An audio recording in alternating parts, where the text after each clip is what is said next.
When Sherry was 14 years old, her parents divorced. Stop looking at me. God almighty. You're trying not to laugh. Okay, hold on. I'm going to start with... I actually wasn't. I'm going to start with however. I probably just looked that way, but I really wasesn't trying not to. Where should I look? I mean, no, honestly, that's like... No. Where should I look when I can't? There's nowhere you should look. Okay. Because it's I'll me. do this. Exactly. Hold on. We got to get done. I got to get out of here. Okay, hold on. I'm not the one causing problems here. Okay. Not yet, anyway. However, Kathy, I'm not going to start giggling. Okay. God, why do we do this? Because it's who we are. I know. So trial began in June 1998, more than 3 years after, what the was her name? Sherry Newman. Okay. Trial began in June 1998. Now I'm all mad. Trial began. Okay, tell me the connection. I'm trying to make it so that we talk about why the mom owns it too, or grandma owns it, but we don't have to. Okay. So anyways, I'm going to just skip over that. But you say he knew him. Okay. Yeah, I was about to say that. But how did he know I'm about to tell you that. Please don't make it convoluted. It's not. It's not. Okay. I don't do that. I haven't said whatnot yet. For today's destination, we are going back to New Britain, Connecticut. And actually, Kathy, do you remember our 6th episode? I remember little Patty Urbanski. It also took place in New Britain. So if you have a chance, go back and listen to that too. She needs love. I know.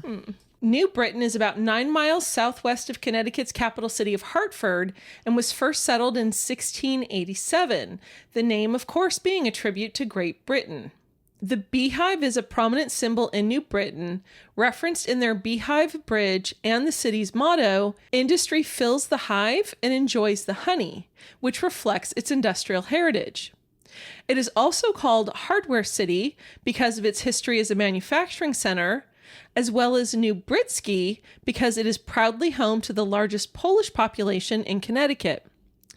But in 1995, no cute nickname could cover up the fact that crime rates had risen significantly, a tragic reality that one close-knit family experienced firsthand.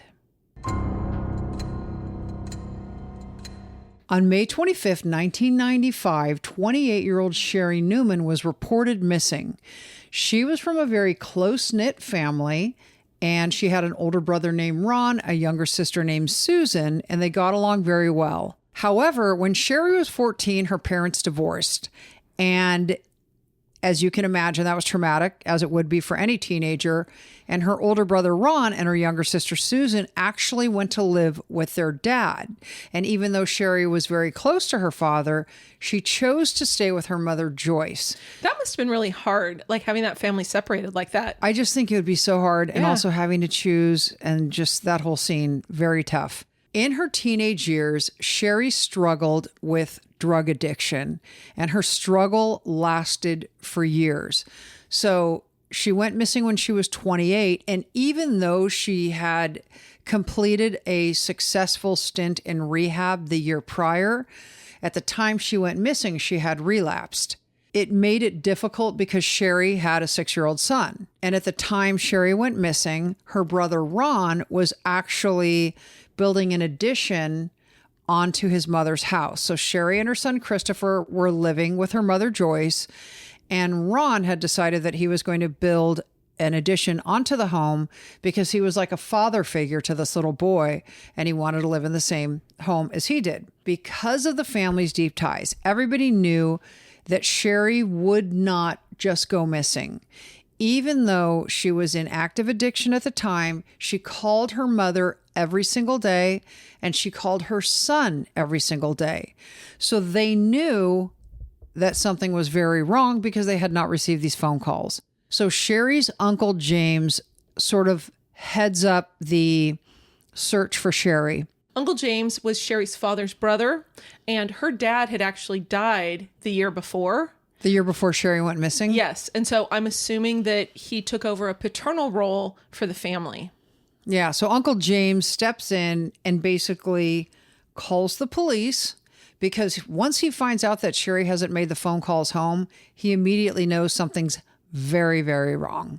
So, Kath, the first person that Uncle James spoke with was Sherry's friend Nicole, because she was actually the last person who had seen Sherry. So Nicole told Uncle James that the two of them had gone out to a bar on Saturday night, and while they were there, they met up with these two brothers, Patrick and James Walsh. After they'd been at this club for a little bit, Patrick asked, hey, you guys want to go with us to this club? It was a Catholic War Veterans Association club, which I'm guessing is on the kind of like an Elks Club is kind of my guess. And they're like, hey, let's go here and get some drinks as well, which they did. They got there at about 1 a.m. But I guess shortly after they got there, Nicole decided that she didn't want to stay out any later. So Sherry graciously allowed Nicole to take her car to go home and said, hey, I'll get a ride home with James and Patrick. Not a problem. So before she left, Nicole said to James and Patrick, you guys have to promise me you're going to make sure Sherry gets home safely, which they promised. And then, Kath, because Nicole wasn't really familiar with the area where they were, Patrick, one of the brothers, actually got into his truck and Nicole followed behind him in Sherry's car.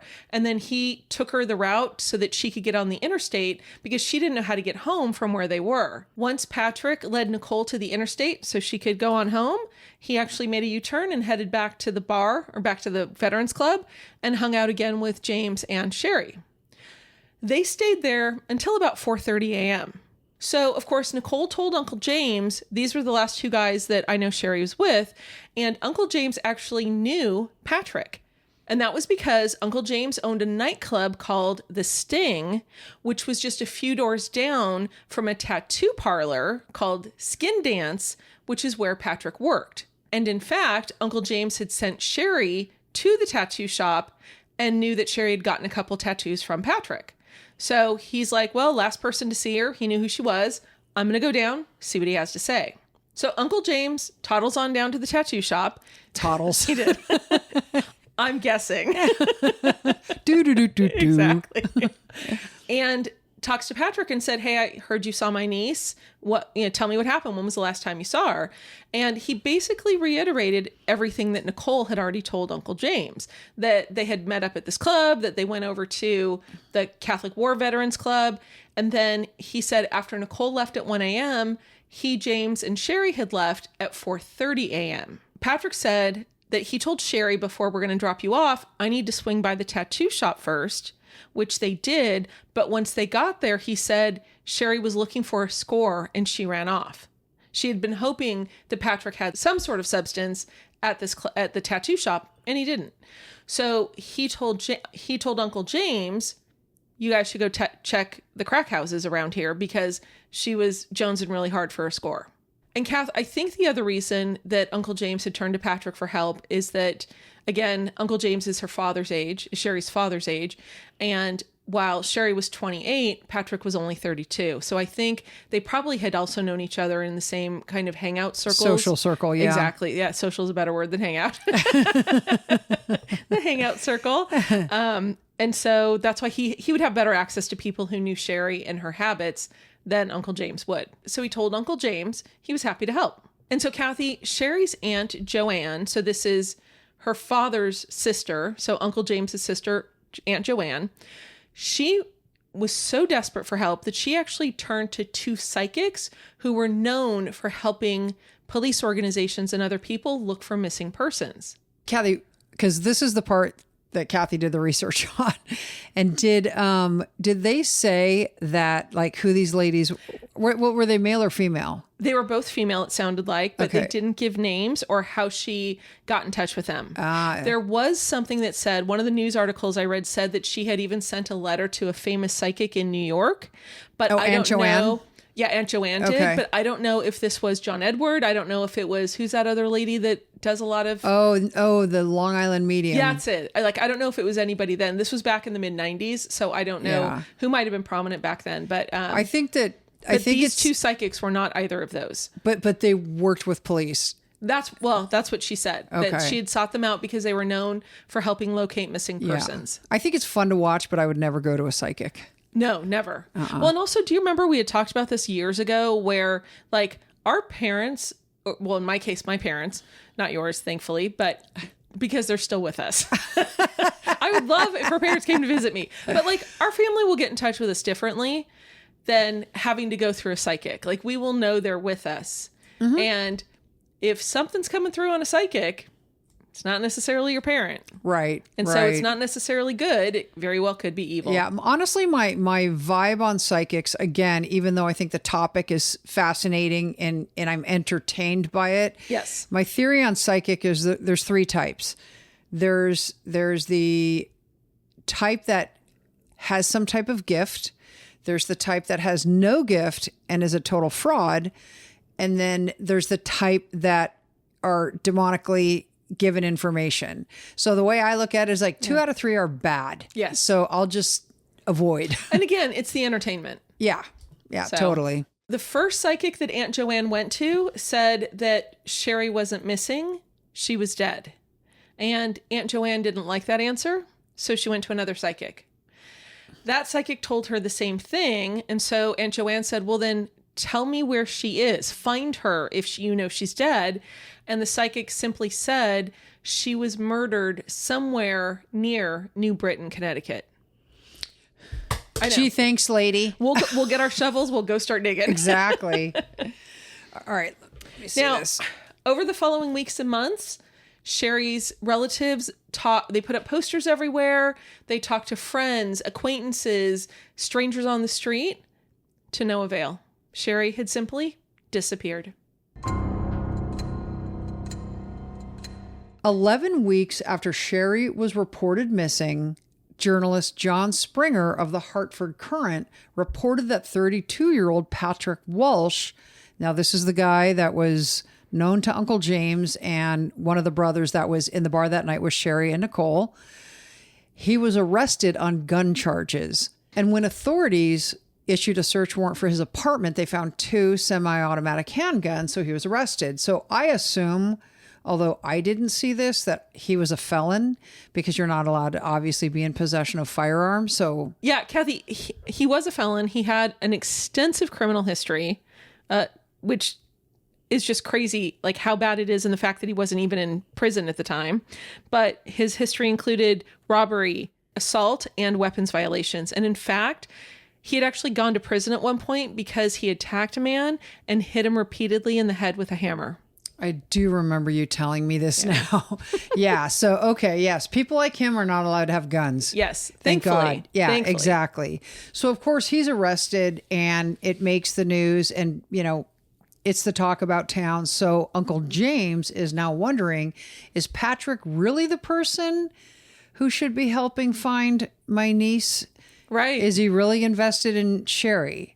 Or was he just lying? Exactly. So while all of this is going on, New Britain police searched several areas in Bristol and New Britain, and New Hampshire authorities were searching various properties in New Hampshire looking for Sherry. So acting on a tip, the New Britain detectives and the New Hampshire detectives got together and searched a 7-acre property in Lineborough. Now, this is in New Hampshire. Mm-hmm. So, and this is a small town. What is it, like 20 miles from the northern border of Massachusetts? Correct. Okay. So they wisely bring canines, and as the officers are munching on blueberry muffins, the dogs go do the job. Just one dog. They just brought one. Okay. There were like 20 law enforcement officers there, and Kaiser, the German Shepherd canine. Nice. And it was in one of the articles that we read that said the police chief of this New Hampshire town was there, but they all didn't need to be searching this property. They knew the canine would take care of it. So he brought blueberry muffins and coffee to all the other law enforcement authorities who sat and had breakfast while Canine Kaiser did the job. Exactly. When I mentioned blueberry muffins, I was not being facetious. Yeah, absolutely. So it took about 20 minutes for the Canine Kaiser to find something horrific. Sherry Newman's body was inside a box that was 3 foot by 3 foot, and it was buried under a tall apple tree about 2 feet underground. So a very shallow grave. Very shallow grave. Before detectives actually had Sherry's identity confirmed, New Britain detectives called Sherry's mom, Joyce, and said, "Hey, can you send us a picture of your daughter?" Joyce immediately freaked out because she was terrified that they were asking for this because they had found Sherry's body. In fact, she was absolutely correct. While she is on the phone with detectives, Joyce has a massive heart attack. And this makes me so sad. Yeah. Joyce was immediately rushed to the hospital, and the family joined her there.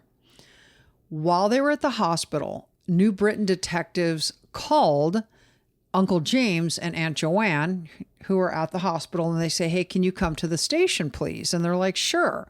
So they go to the station, and they're informed that a body had been exhumed, and they believed that it was Sherry. At the time, they get notice that this is Sherry's body, essentially. They are told by a phone call from the hospital that 47-year-old Joyce just passed away. I can't even imagine that. Can't imagine. So Dad dies a year prior. They just find out that 28-year-old Sherry has been murdered. And then Mom dies because of the murder. The same day they find, I mean, that is awful. It's so No family should awful. have to go through anything like that. Exactly. And when Sherry's remains were found, the family had been searching for her for about 3 months. Right. So her poor son, Christopher. Oh, I know. Oh, so sad. He lost Grandpa, Grandma, and Mom. I mean, just terrible. And thankfully for Christopher, though, they did have a tight-knit family. They were large. Exactly. They were all local. Exactly. Especially Sherry's brother, Ron. Exactly. You know, very paternal figure. So after an autopsy was performed and authorities were able to confirm that, yes, in fact, it was Sherry's body, and they were able to determine a cause of death, Patrick Walsh was arrested for her murder. Now, Kath, at this time, police refused to disclose how Sherry had died or why they had arrested Patrick. And they also would not speculate on any motive to the killing. All they were willing to say is that Sherry Newman had not been shot. So I'm not sure why that distinction, but that's what was said. Probably because he was arrested on a gun violation. Oh, you're right. You know, like in other words, You're so smart. Like the weapon that they confiscated had nothing to do with her murder. So now, at Patrick's arraignment the following day, a judge actually imposed a gag order on all the affidavits for the search warrants and the arrest warrant and all of that. And this is what he said, Kath. Quote, "There's an ongoing investigation, and in my opinion, other lives are at stake here." End quote. But he wouldn't go into any further details. So all we know is that other lives are at stake, gag orders in place, nobody involved gets to discuss what's going on. So, Kathy, after his arrest, Patrick Walsh was actually described in a little more detail in these articles that we were reading, as you know. He was described as being very burly and stocky. He weighed about 265 pounds. He had a beard, a big bushy beard. His arms were covered in tattoos, and he had long brown hair that he always wore in a ponytail. He also had a street name, which was Wild Man. No details on how he got that name. But at one point, he had been a firefighter in the neighboring town of Bristol, Connecticut, but had been fired from the job 5 years prior. And of course, I'm sure it's due to personnel rules, but I could not find anything, and neither could you, right? Right. No. And I wanted the dirt, because there had to be. Like, what did you do? It is hard to get fired from a civil service job.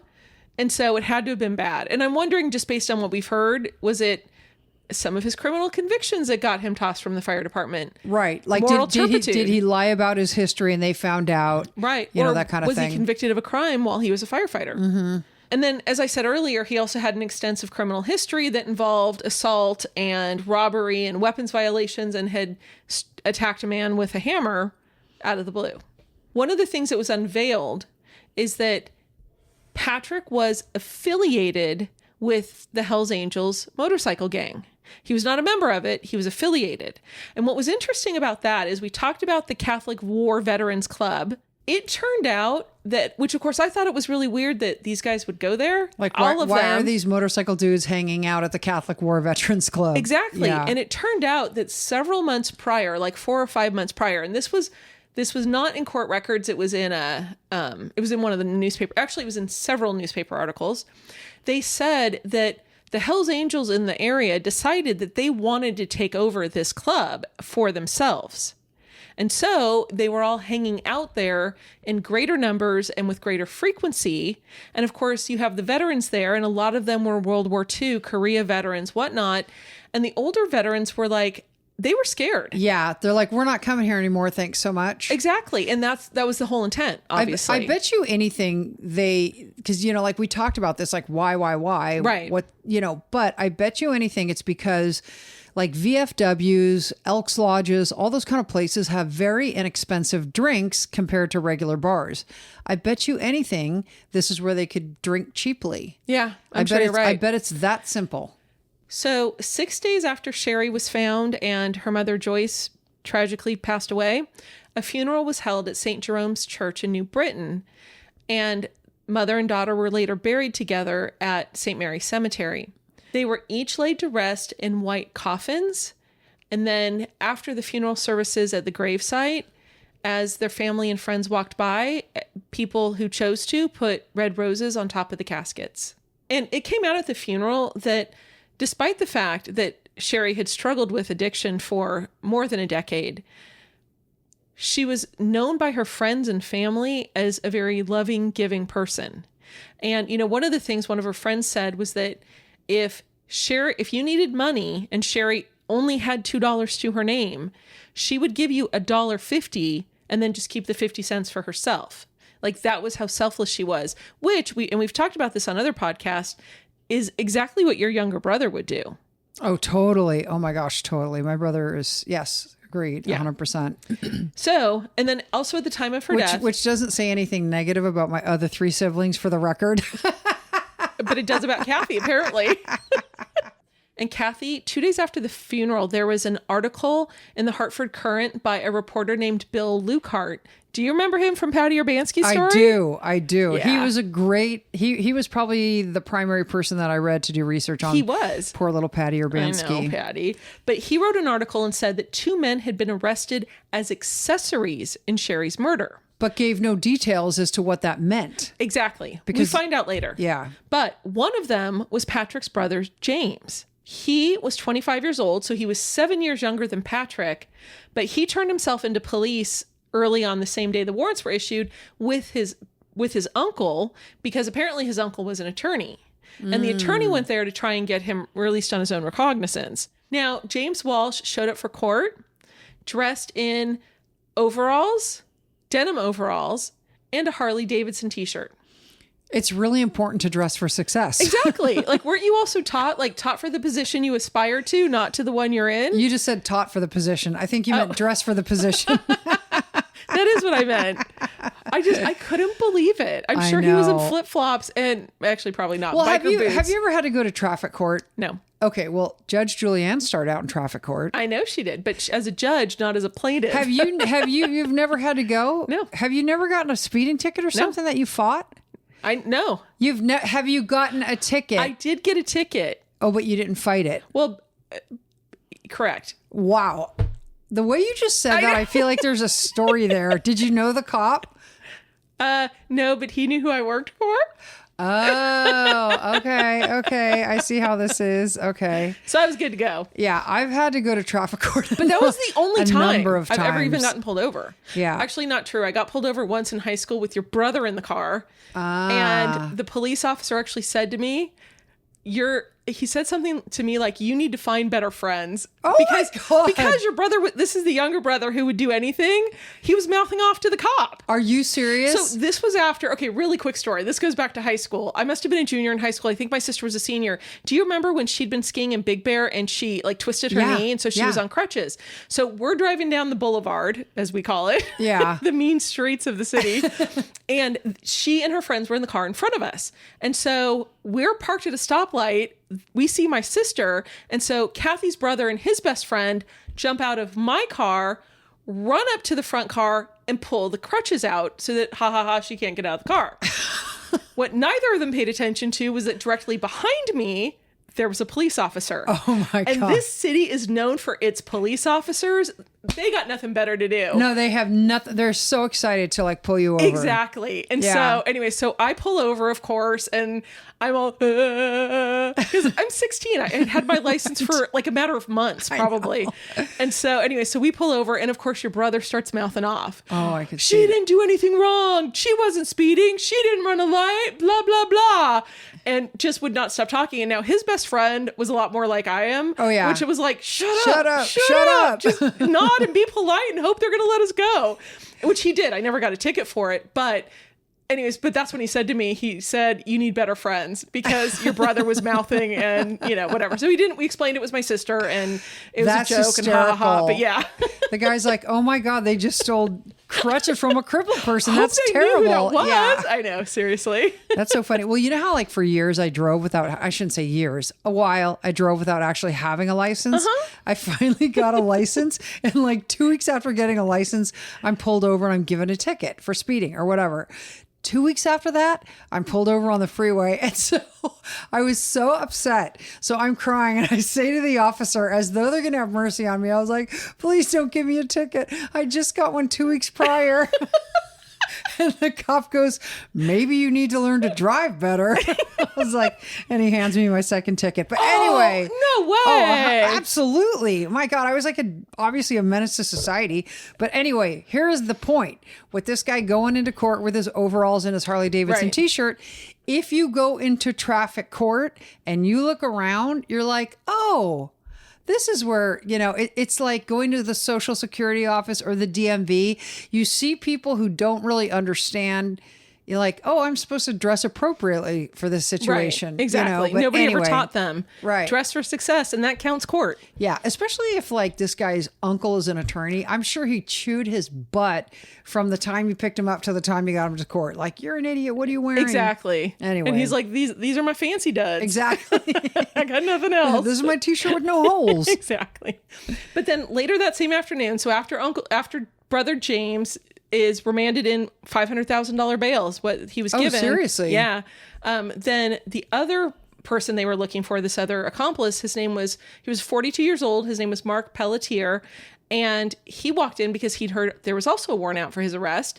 And he too was given $500,000 bond. Dang. And there's still a gag order in place, so nobody knows what the heck's going on. Exactly. And that was actually one of the hardest things about this, was that for so long, all the newspaper articles, we got a lot out of court records, but all the newspaper articles were rehashing the same exact thing over and over. And, well, we heard this, and so down at the diner said this. And, exactly. And so, of course, the reporters were looking forward to the preliminary hearing in October.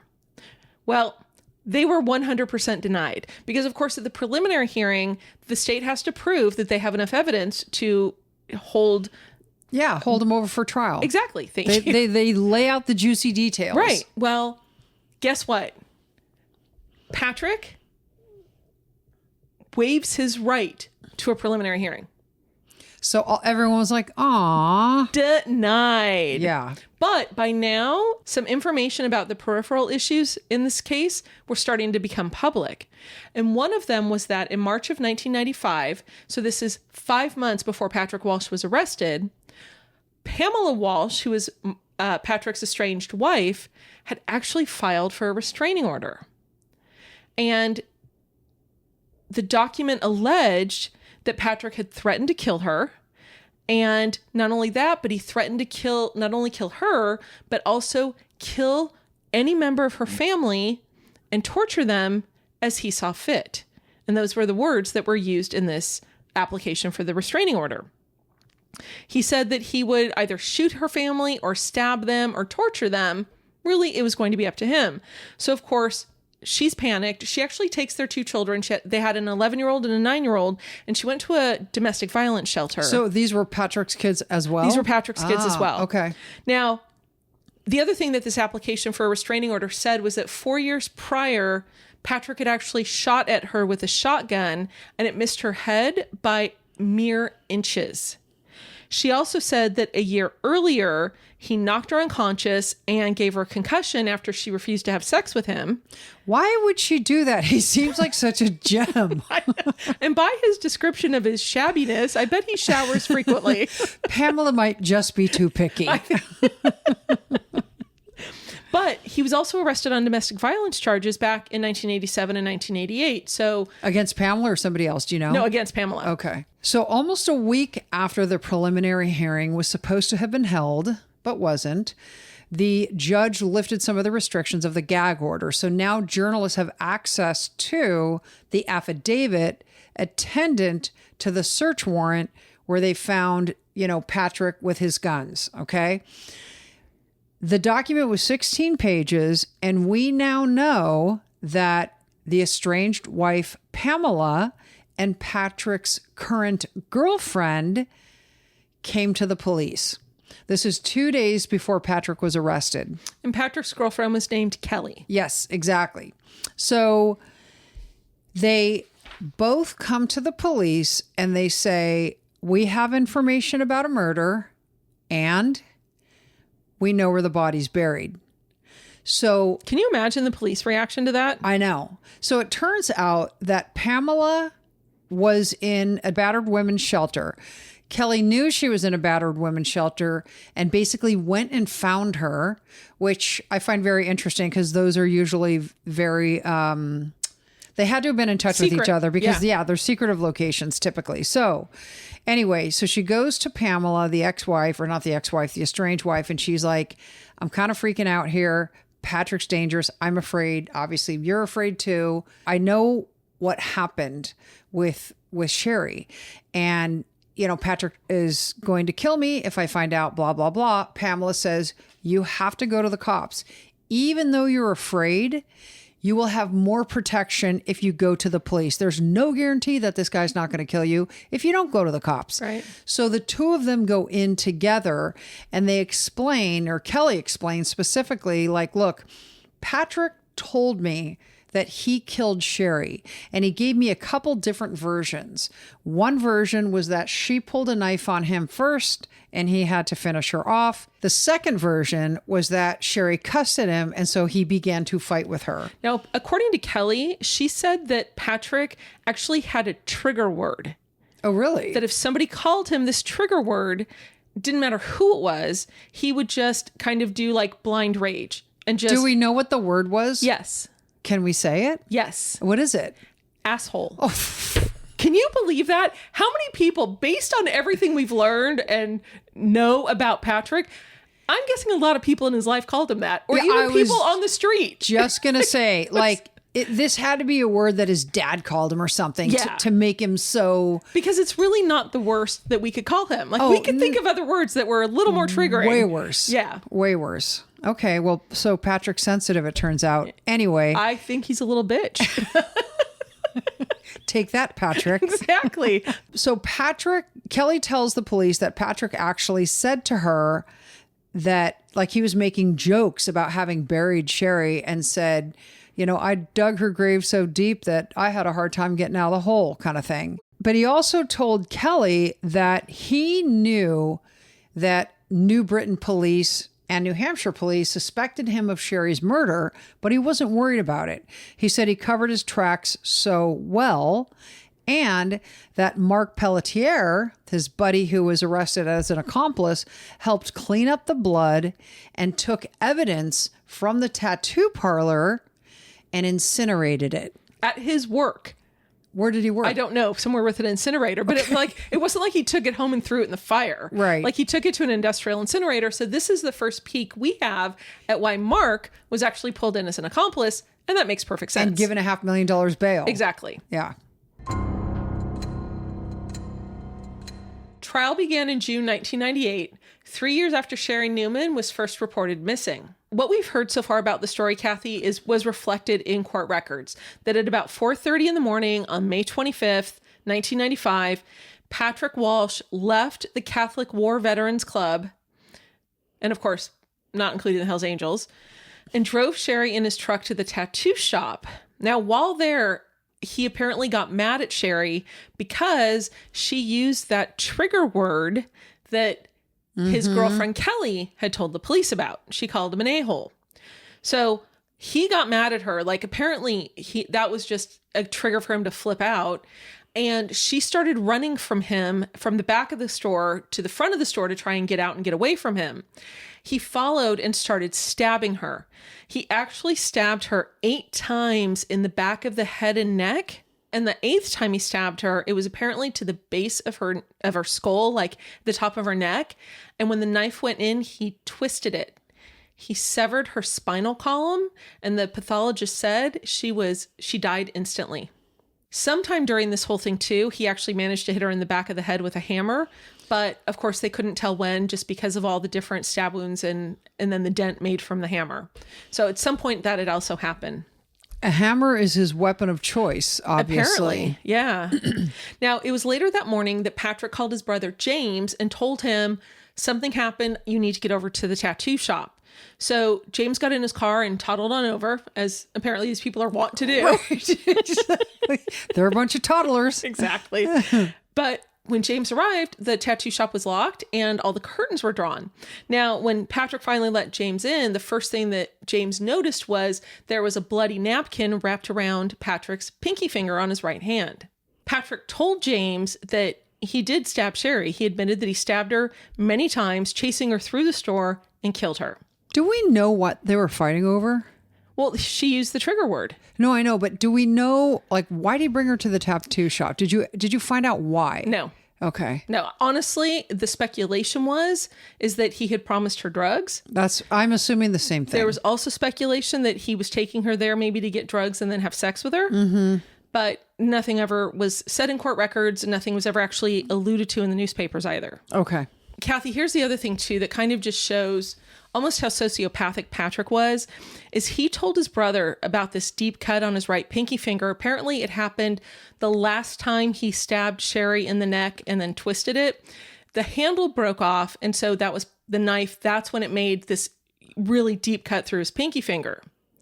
His biggest concern was that he was worried that this injury would cause permanent damage to him and it would ruin his career as a tattoo artist. Oh, I know. Did poor baby have a Band-Aid on his pinky finger? He had a boo-boo. He had a boo-boo. He then asked James to look for the knife handle because it was somewhere in the shop and he didn't know where. And while he was at it, clean up all the blood that was all over the floor. Now, when James asked Patrick where the body was, Patrick said, "Oh, I put it in a box. I wrapped it in a black, trash bag and sealed the whole thing shut with duct tape."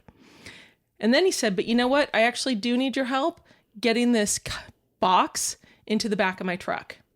So James helped him do that. Then they went back into the shop and they were cleaning, and 2 of Patrick's employees came by, Stephen and Christopher. Now, apparently, this is according to James's testimony, when they first came by, Patrick said, no, go away. We're busy. Come back in a little bit. And so that's what the men did. As they left, they came back a little bit later. And when they did, Patrick said, "Oh, I need you guys to help me clean up the shop." Now, apparently they had gotten a lot of the cleanup already done, but it wasn't so much that Stephen actually testified and said that when he started cleaning up, he found a pool of blood on the floor. And of course, in a tattoo shop, people are going to bleed, but he said it was significantly more than any tattoo would ever require to be there. So Patrick, of course, is standing there with these bloody clothes, and he realized this is not acceptable. So he calls his girlfriend, Kelly, who we now know was the one who informed on him with his estranged wife, Pamela. So he tells Kelly, "Bring me some jeans and bring me the financial records from the shop." I could not find any reason why he wanted the financial records, but Kelly shows up with these things that he asks. And she testifies that when she arrives at the shop, Patrick's just like standing there in these bloody jeans. He has no shirt on.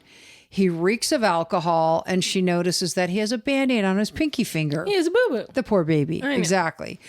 So he's agitated, and he tells Kelly, get inside the shop. We need you to help clean this mess up.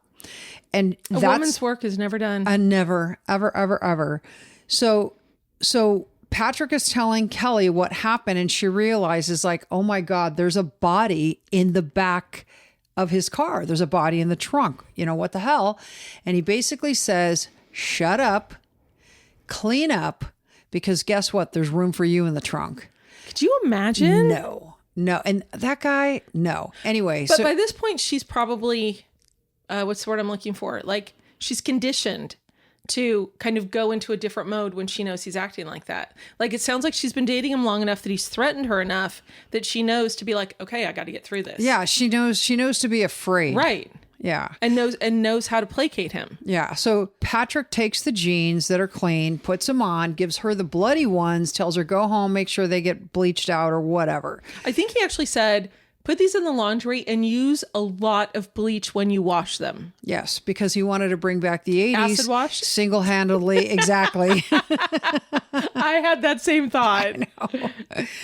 But anyway, so James, Patrick's brother, as you were saying, like, he was part of the cleanup. And one of the things that he talked about on the stand was that Patrick and he were the ones who were going to bury the body. So they decided to drive to New Hampshire to a friend of Patrick's, and they were going to kind of bury the body on the perimeter of his property, or near the perimeter of his property, I should say.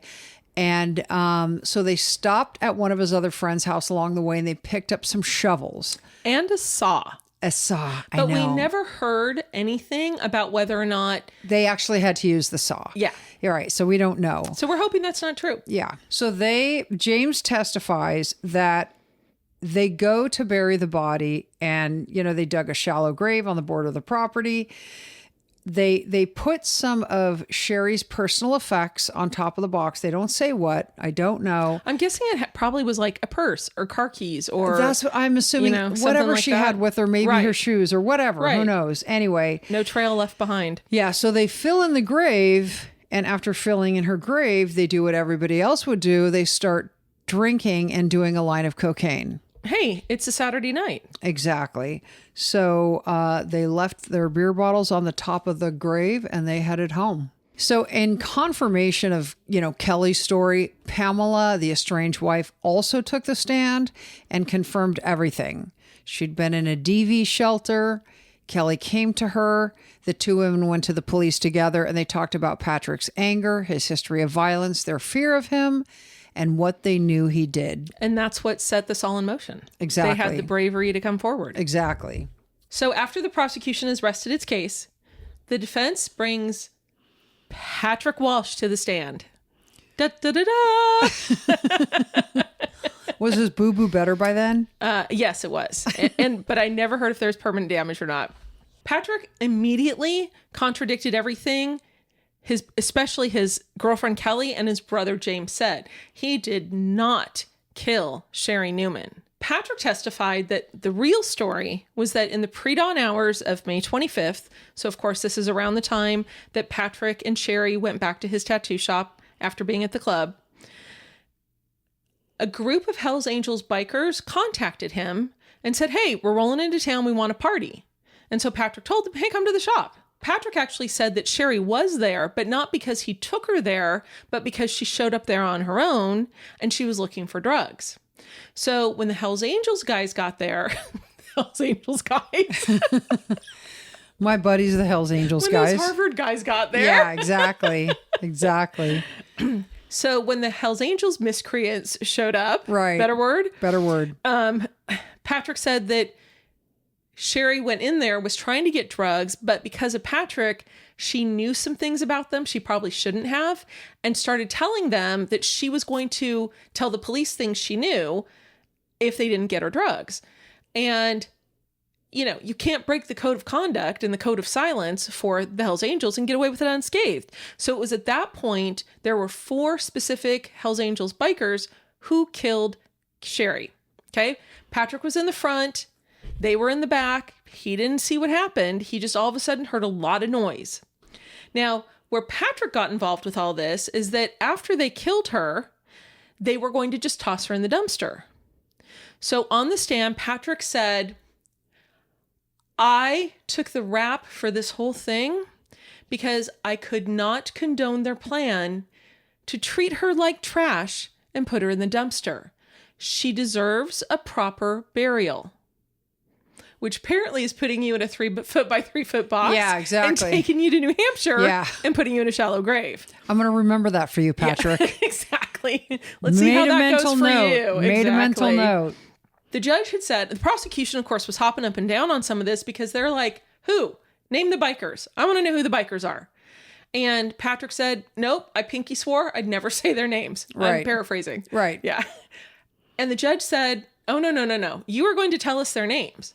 And Patrick said, but I pinky swore. Right. And the judge said, I'm going to give you one night to think about it. You go back to your little celly, talk to him if you need to, but you are going to come back tomorrow with those names or I will declare you in contempt of court. And remember, Patrick had testified for the entire day. Patrick comes back the next morning and went, nope, threw away the key. Zip my lips, threw away the key. He said, zip it, lock it, put it in your pocket. Exactly. Well, no, but then he had to get rid of the key because somebody would have gone in that right, pocket that's for true. it. Yeah. Exactly. Especially in a 2-man cell. Anyway, so the judge said, all right, jury, all that stuff you heard yesterday about the Hells Angels and Patrick's testimony, just pretend that it didn't happen. Just knock it out of your Disregard head. it. Disregard it. Which I still don't understand how that can happen, but well, sure. You can't unring the bell. Well, that's exactly it. Yeah. And we know from the last case that we did that you can't you can't do a third party scenario without actually having, some kind of substantive evidence. That's why the judge is like, wait a second, buddy, you just waived your Fifth Amendment right. You're going to cough up those names. Like, give me something to show that you're not making the story up, essentially. Exactly. Because the judge has to rule on the credibility of the story before, and obviously, with the jury, he told them to disregard it. So exactly. Did he cross his heart and swear to God that those were real people? Right. I'm not sure I trust him at that point. Yeah. Or he pinky swore on a cut pinky. That doesn't count. It was 3 years later. I think it was just scarred. Right. So the case went to the jury on August 6th of 1998. And Kathy, the jurors deliberated for 6 days before they returned to the judge. And they said to him, we're hopelessly deadlocked. And a mistrial was declared. Because you can't unring the bell. Exactly. So the state's attorney who was prosecuting the case, it was a woman named Joan Alexander. She promised the public that they would have a second trial as soon as possible. Now, if that was today, it would probably be 5 years from now. But in their case, it actually was fewer than 10 months. So the new trial begins in June of 1999. Again, 10 months after the first trial was declared a mistrial. The prosecution case remained the same. They brought forth the same witnesses, all that you would expect. But the difference this time was that Patrick finally named names. He gave the judge and the jury the 4 names of the men he said were involved in killing Sherry Newman. He said the bikers in his shop were named Big Pete, Knucklehead Dave, Wrench, whose first name was really Tom, and Gary. Pobrecito Gary. He didn't even warrant a nickname. That's so sad. So Patrick testified that Pete and Dave were the actual killers. So Big Pete and Knucklehead Dave were the actual killers, but he didn't know any of their last names. Now, what the state did in their rebuttal this time, because I think they were probably expecting at least something like this, is that they included testimony from several members of law enforcement whose job it was to surveil members of biker gangs. Each of these law enforcement officers came up and testified that they ran all of these monikers through various state and national databases having to do with the Hells Angels, and none of their searches turned up any reference to members that matched the names given by Patrick Walsh. Were they allowed to use the name Hells Angels? Because wasn't there a motion? I You're think right. The prosecutor basically said, you can't mention Hells Angels. Because I am sure that she believed that the mere mention of Hells Angels was what got her the mistrial.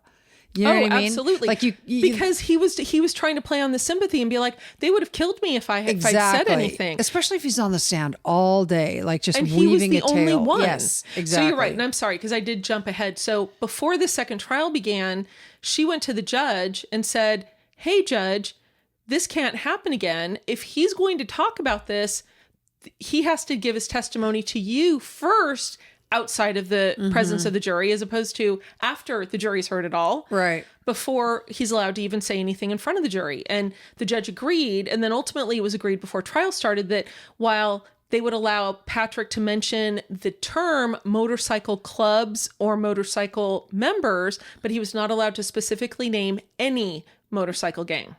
Okay. So yeah, so this time Hell's Angels did not come up. That was a smart move to call the detectives, like, because I mean they're experts in their field and they know all that stuff. It's, exactly. You know, it's like gang detectives, the same thing. You know? Yeah, these guys, they know what's going on in the streets. Right. On June 19th, 1999, the jury began deliberations. 4 days later, they returned with a verdict: guilty. Almost 4 months after being found guilty, Patrick Walsh was sentenced to 55 years in prison without the possibility of parole. He will be 91 years old when he is paroled. One other quick note, though, Kath, is that it came out after this trial that Sherry's son, Christopher, was adopted by her older brother, Ron. Ron is the one who had always played a father figure role in his life. Oh, that's good. Yeah, I'm happy to hear that, too. So according to an article in the Connecticut Insider by journalist Bruno Matarazzo Jr. 24 years after sentencing, so this is December of 2023, the now 64-year-old Patrick Walsh is trying to get out of jail. Oh. Yeah. Good luck, Patrick. Exactly. So he filed documents asking the judge to vacate his murder conviction. And he basically said that members of the motorcycle members of the motorcycle gang. It's like Monopoly, but death is an option. Exactly.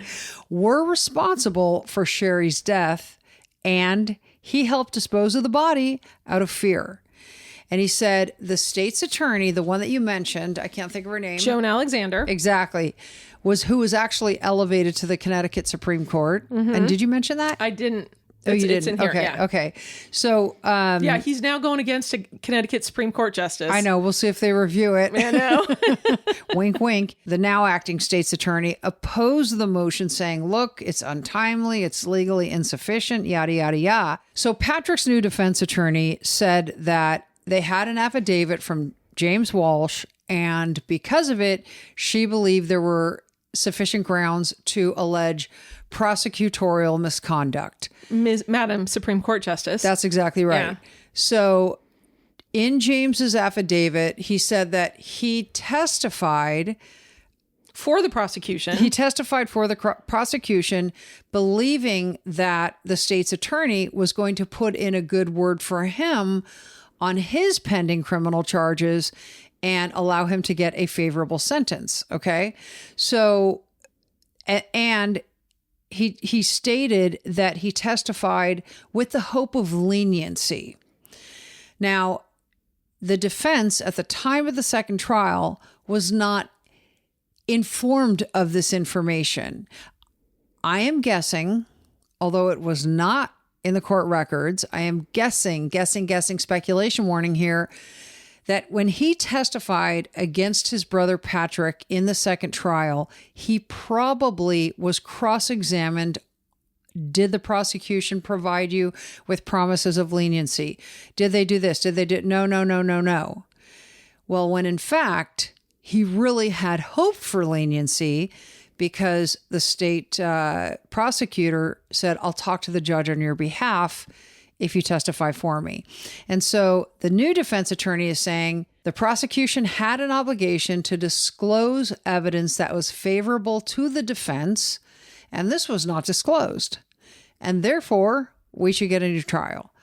And, you know, so I don't think it's going to fly, frankly. Well, I don't understand how it is, because she said, in my understanding, in my Killer Destination School of Law, don't have my diploma yet understanding, is that he said that he had hope, but Justice Alexander never said, I promise you'll get a lenient sentence. She said, I promise I will put in a good word for you with the sentencing judge. Mm-hmm. That's not the same thing. It's not the same thing, but depending on the nature of the conversation, whether it was in writing, et cetera, all of that should have been the subject of cross-examination. She wasn't promising him anything, but she was incentivizing the situation. But it's for the exact reason that you're saying, like, there was no promise, there was no agreement, yada, yada, yada. I don't think this is going to fly. And I think the word that was used in the article that I had read was that they filed a lawsuit.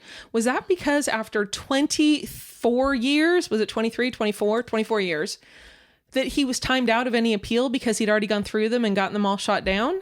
That I don't know. Okay. I don't know what kind of... the answer is probably... You don't know the documents that were actually filed. Correct. And I also don't know if there were any active cases open. It probably not. I don't know. Not for him, there weren't. So Okay. But I mean, like, when we say file a lawsuit, it's literally just like opening a Superior Court file. It's literally just doing whatever you have to do to get a case number on a document and, away you go.